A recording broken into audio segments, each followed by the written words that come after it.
Tonight on CTV News at 11:30. Two Manitoulin men are facing charges of attempted murder following an incident earlier this month in Chigeng. Plus, gathering together to send a message of love and unity in Sudbury.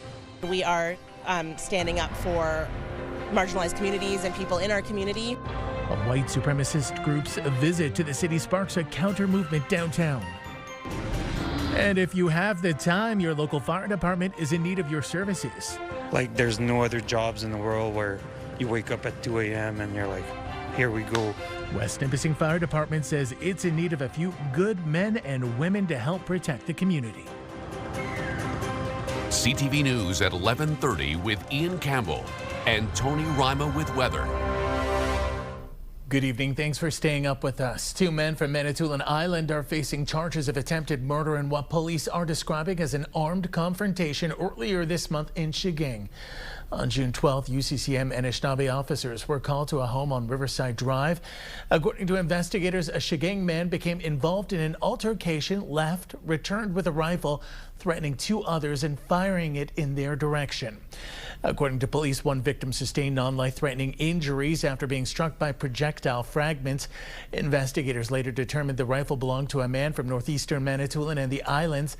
Neither man was authorized to have a firearm. Several charges are being laid against the men. Again, both are facing charges of attempt to commit murder using a firearm. A Sudbury woman pled guilty for her role today in covering up a murder. 27-year-old Haley Burnham entered a plea of guilt to a charge of accessory after the fact in a shooting death last April. The victim, David Kawasi, was found in a truck inside a Lansdowne Street garage. 5 people have been charged in connection with the shooting. The alleged shooter has yet to stand trial. Burnham will be sentenced July 2nd. Happening now, the North Bay Fire Department is on the scene of some sort of house or cottage fire on Trout Lake. This video coming to us from a CTV News viewer. This was what it looked like earlier this evening coming from North Shore Road. CTV News has reached out to fire officials for more details. We'll update this story as more becomes available. And we're getting word of a crash in downtown Timmins that's currently closed Algonquin Boulevard East at Spruce Street. This shot coming from Timmins City Hall, courtesy of the City of Timmins. You can see it there off in your far left corner right there as we talk. Some traffic appears to be getting through. No other details have been released as of yet. About 3 dozen people gathered in Sudbury tonight to spread a message of love and unity. The Sudbury Multicultural and Folk Arts Association planned the event to bring participants together in solidarity and as a way to counter hate. The main organizer says she was moved to plan the event after reading about a white supremacist group that used the city's legal graffiti wall to spread a message of hate. After short speeches, participants were invited to contribute a symbol, message, or picture to an Indigenous art piece. We are standing up for marginalized communities and people in our community who are helping our community grow. And then as an educator as well, specifically for kids, I think it's important for them to see that people will stand up for them, that this is not an attack that can't be fought by other people. They need to know that there are adults in their community that are willing to fight for what is best for them and building a community that's safe and that's happy for them to grow up in as well. Ravi says the mural will be on display at the multicultural event at the Sudbury Arena on Canada Day. The only green space in Greater Sudbury's downtown core has been refreshed, and the city is hoping it's enough to bring people back to Memorial Park. CTV's Angela Gemmel reports. A beautiful day in the park. Perfect for celebrating Memorial Park in downtown Sudbury. We're encouraging people to come here, have lunch in the park, use the park, because it's a very welcoming space. The only green space within Sudbury's downtown core has been revitalized, with work crews busy this spring. To allow the grass to recover and develop a plan to do some pruning, to reconfigure some of the spaces, and really just a lot of manual labor, which we saw our parks crew and some contractors doing over the last few weeks. After getting a negative reputation during the pandemic, the mayor is hopeful the changes will encourage residents and tourists to visit Memorial Memorial Park. We try to make it a lot user-friendly to host events, and we know during the week we will have a number of events, and we already know a lot of users want to come in and rent the space out. The revitalization cost $150,000, which the city says came out of existing budgets. In terms of value, we're really conscious of doing a lot of work in-house, so our park services team performed most of the work that you see here today. We were also able to repurpose some lockstone that was collected from other downtown projects, and that was allowed us to create the vendor space. Along with the new space for food vendors to set up, there's also weekly programming planned for this summer. A list of events is available on the city's website. This space became a central public green space in 1917, later renamed Memorial Park to honor veterans and their service. A city rep says over the years, this park has become many things to many people, including a place to gather, to enjoy, to reflect, and to connect. Angela Gamble, CTV News, Sudbury. The YWCA Ginevra House is an emergency shelter in Sudbury for women looking to escape abusive situations. The organization released its annual report sharing how the need for its services has never been greater. CTV's Madison Merrier reports. This year, the YWCA Ginevra House went over capacity, opening its doors to 125 women and children. We know that the number of intimate partner violence calls to police has increased and continues to be on the rise across Ontario and across Canada. Last year, the emergency shelter was able to see more people come through its doors. But Gorman says the affordable housing crisis means longer stays and fewer open beds. A lot of them have applied for rent geared to income housing. We know that the wait for that is longer than it has been in the past, so they're staying longer. On average, women stayed for a couple of months. Now it's closer to, on average, 5 months. Officials say the shelter helps women in other ways, like support with family court. A woman who is being named Jordan to protect her identity is one of the 200 that have received that guidance. This was her experience. Through the program, she found clarity and support. Staff helped her understand court documents, prepare for hearings, and develop a safety plan that made her feel more in control. Most importantly, she no longer had to face the system alone. That's what keeps us going, really, and reinforces why we're here and what we do. And, you know, seeing someone, a success can be someone who's come into shelter and after a couple of days you just see their shoulders drop and they feel comfortable and they're sleeping again, and for the first time you see that smile on their face. That's a success. This year, the emergency shelter answered just under 1,400 crisis calls, with many of them looking for emergency shelter. Even with the addition of one new bed this year brings the total to 33, Ginevra House had to refer many women and children to seek support through community partners. Madison Merrier, CTV News, Sudbury. The former downtown site of the North Bay and District Multicultural Center is being turned into affordable housing units. The project includes 20 units and is being supported through the Federal Housing Accelerator Fund. The units will be offered to tenants through the local Social Services Board centralized waitlist for rent geared to income housing. Tenants will also be able to connect to various supports through a community paramedicine program, all while living independently. This is one of 3 major projects. You know, I look back at the Trust for School project. We also, we had the Dr. McDougall announcement, which was substantial. The building will have a common space for tenants and access to an elevator. Finding enough volunteer firefighters is a tough task these days for most northern communities, a job that's been made recently tougher as of late with new mandatory certification rules from the province. This old sign has been hanging out in front of the Levine Fire Hall for some time. The message might be an old one, but at the moment, the need has never been greater. We were 5 Rochons in the fire department, and now we're down to 1. So I've seen a lot of my family members come and go. Job retention is tough for any high-pressure job. That includes volunteer firefighters, and West Nipissing is not immune. Nearby French River and even Sudbury face similar challenges. It's fire halls like this one behind me that are the lifeblood of most Northern Ontario communities. But without the required amount of volunteers, well, that puts a greater pressure on wait times, and that also puts people and property at greater risk. New recruits have increased Levine's ranks to 14 members, but just down the highway in North Bonnettville, there's only one. That makes 15 for an area that stretches maybe 60 kilometers. In terms of numbers, it's not a lot. Members are working out of town. We have a lot of members that work in the mine industry. We have members that are self-employed. So again, it's having those dynamics and being able to get enough people to be able to respond to the call. Samantha Short has been here for about a year. She's hopeful this will help in her future career goals with the Canadian military. A couple of major calls with the department, and it's really awesome to utilize all the training that I've done. I was lucky enough I've gone through school myself for all the certs, so to actually put those in use and to help the community is really cool. Like, there's no other jobs in the world where you wake up at 2 a.m. and you're like, here we go, we're going to fight a fire. So there's a hope here that some will see that sign and want to do their part. Maybe one day it won't even be needed.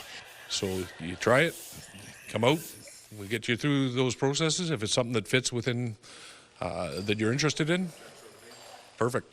It might take a village, but for many northern communities, they'd be nothing without a lot of voluntary work.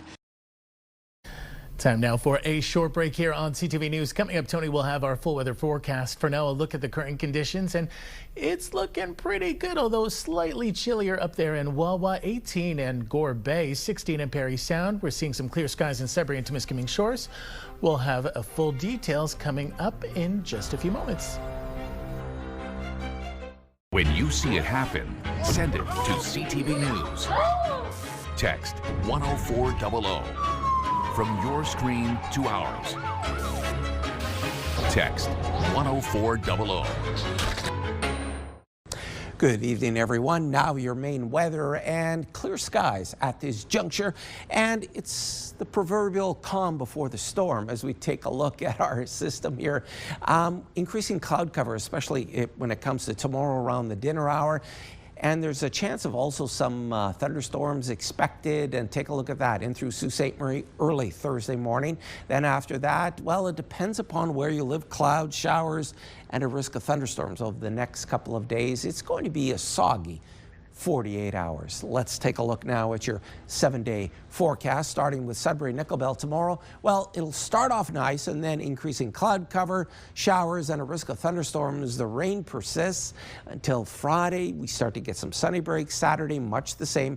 Even warmer on Sunday. It looks beautiful at this point. A little warmer on Monday. However, the trade-off, shower activity. Heading on over to Sault Ste. Marie, Algoma. Again, starts off great, then in the middle of the day toward the afternoon, you'll see the clouds roll in, a chance of showers, risk of thunderstorms, and the wet weather is going to continue until Saturday. 23 degrees, should be 22 this time of year. Then the temperature improves and it's going to be soggy too. Moving on over to Timmins, Cochrane, Kapuskasing. Beautiful conditions to start your Wednesday, and then increasing cloud cover. The showers begin and a thunderstorm risk. Thursday, soggy day, temperature drops, then it ticks up, as you can see, and we get a little mix of sun and cloud. Monday, not all that bad. It's going to be warm, 28 degrees.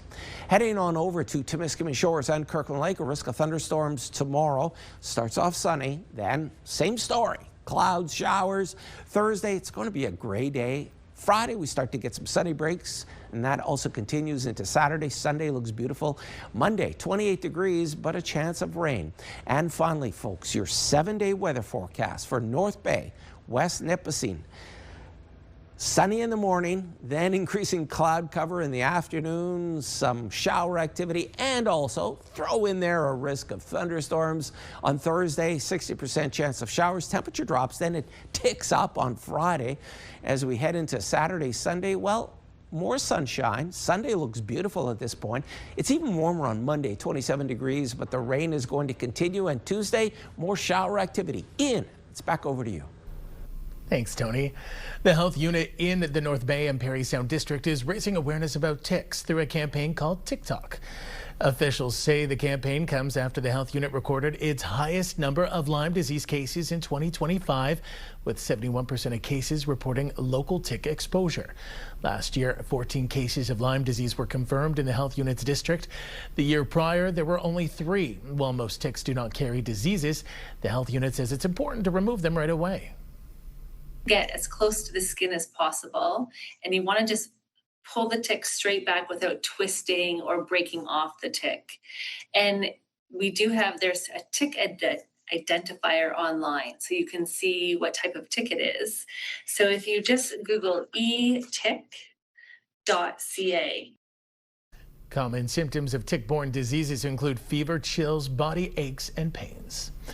A drop in fuel prices has prompted Porter Airlines to reduce a surcharge it tacked onto rewards flight redemptions.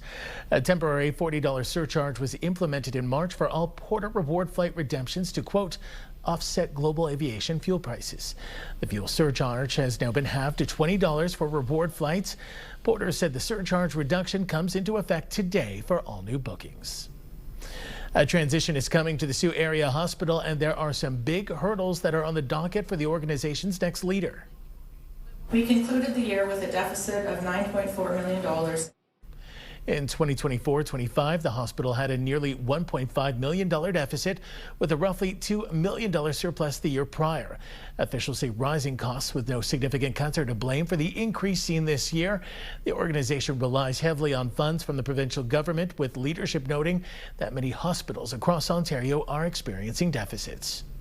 We have been focused in our operating plan on continuing all of the services that we have currently available in the community and beginning to position for some future-focused activities. You'll hear that we continue to invest in different ways in care close to home, for example. We continue to struggle as costs continue to increase. While we want to still remain, keep all our patient care activities in place and all the services for the community. So as Isla mentioned, we're largely dependent on ministry funding. So again, for 26-27, we did budget a larger deficit.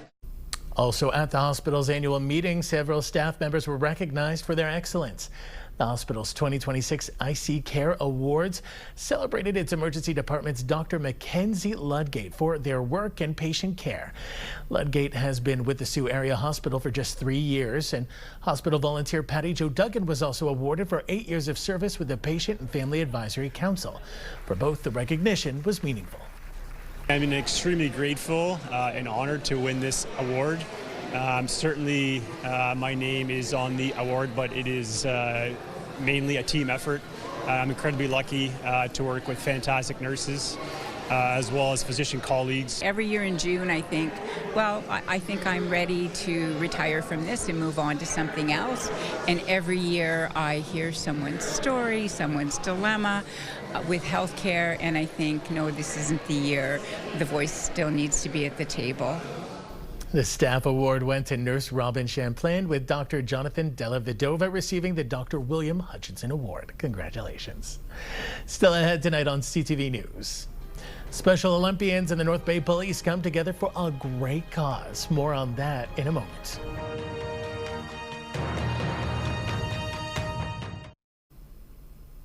This morning, Special Olympians, police officers, and supporters laced up their running shoes in North Bay as the police torch runs continue. As many as 200 participants walked and ran from the police station on Princess Street to the North Bay Museum. This torch run was extra special as money raised will help offset the costs of hosting the provincial Special Olympic Winter Games next year. The Games will welcome more than 500 athletes and coaches from across Ontario to compete in 5 official sports: alpine skiing, cross-country skiing, snowshoeing, curling, and figure skating. In 2015, and we also hosted the Winter Games, and just to see the smiles on the faces. There was one young lad in particular, I got a lot of photos with him, and just the camaraderie that we shared together. He actually came back to the police station and had a ride along. He was an officer for a day, and it's really building those relationships. It means that we get to participate in sports and have the opportunity where maybe most likely wouldn't be able to. It feels really good to see that the community comes out and helps us and supports us. Across Ontario, over $46 million has been raised in torch run events since its inception. Looks like they had some great weather. From opioid overdoses to teenagers breaking into an abandoned mine, the recent Ontario mine rescue competition tackled real-life concerns. CTV's Lindsay Alick caught up with this year's winners and learned more about the situations they faced. Glencore Sudbury I&O team took home the coveted gold hard hats at the 2026 Provincial Mine Rescue Competition. I've seen a lot of provincial scenarios, and this year was one of my favorites. The amount of involvement from a variety of members of the team, as well as a briefing officer, allowing them to be part of the actual mine rescue component, it was amazing. When our team finished up, we felt over the moon with excitement and satisfaction. Magna Mining's Podolsky Mine, the setting of this year's scenario, played its part as a historical property under care and maintenance. As the scenario unfolded, mine rescue teams learned that teenagers had broken into the site. You don't have to dig very deep on YouTube to find some pretty crazy videos of people, going into these abandoned mines all over Ontario. We kind of played on that just to raise a little bit of awareness and truly prepare our teams, because it's only a matter of time before we get a phone call that, so-and-so went to explore a mine and never came home that night. Rescuers followed the sound of loud metal music down the mine drift, where they located 2 unresponsive teens, along with clues of substance abuse. We are seeing a lot of drug abuse in our communities, and that just trickles down into our workplaces. So mining is not exempt from that. The scenario continued as another trespassing teen reported a second emergency, spotting an accident at the base of a steep ridge. The teams had to set up for a high-angle rope rescue, go down to the casualty, perform first aid, and then bring that person up to the paramedics. Glencore took the top spot against 7 of the best performing teams across the province in the competition that wrapped up on June 12th. Lindsay Alick, CTV News, Sudbury. Timmins High and vocational school students are getting hands-on experience while helping improve safety in the city. The school's welding and construction classes built and installed custom security bars at the Royal Canadian Legion Branch 88. CTV's Lydia Chubak reports. Timmins High and vocational school students are leaving their mark at the Legion office. Window bars featuring a poppy-themed design have been installed at Royal Canadian Legion Branch 88 in Timmins. The job brought together the school's welding, construction, and visual arts students to design, build, and install the structure. It was a big project. It was a lot, but we got it done, and it was a bit overwhelming, but we did it in sections, and we got it done. The barrier was commissioned by the Legion to help secure the building while maintaining a welcoming appearance. Under the Private Information Acts, we have to secure all the information concerning our members, because it's some touchy information, so it's locked away and it's secured. The project offered a chance for students to apply their skills outside the classroom while helping create a solution for the Legion. This is the first time that we've ever done this kind of adventure, but we hope that there's many more in the future, because it's great work for the students and it gives them real world applications. We're up for any kind of new experience, like installing whatever, building sheds, building whatever needs to be done in the community. We've done stuff for the farmers market, and just anything that we can do to get involved with the community is great for our students. The teachers hope to take on more partnerships like this during the school year. Companies or the individuals pay for the materials, and then small donation just to reward the kids, and then that's all we're asking. So it's very cost effective. The installation is now complete and on display in Branch 88's front window. The bars serve as both a security feature and a showcase of what students are capable of creating. Lydia Chubak, CTV News, Timmins. Finally tonight, Team Canada is making final preparations ahead of their big match tomorrow in Vancouver against Switzerland. Canada and the Swiss each have 4 points after 2 games, but Canada has the slight advantage in Group B because of a better goal differential. That means Canada would win the group with a win or a tie. A loss would also likely send them through, but they would face a tougher opponent in the knockout round. Kickoff for Canada versus Switzerland is 3 p.m. Wednesday with live coverage right here on CTV. That means our newscast at 5 p.m. will be preempted, but you can still tune in after the game on CTV News at 6 for all your local news. That takes us to the end of our newscast this Tuesday night. For the latest news anytime, remember you can head to our website, ctvnewsnorthernontario.ca. And we're on YouTube now. Make sure to check us out. Search CTV News and look for Northern Ontario. Once you're there, don't forget to click subscribe. Our next news for the North is tomorrow at 6 with Marina Moore. Until then, thanks for watching. Good night.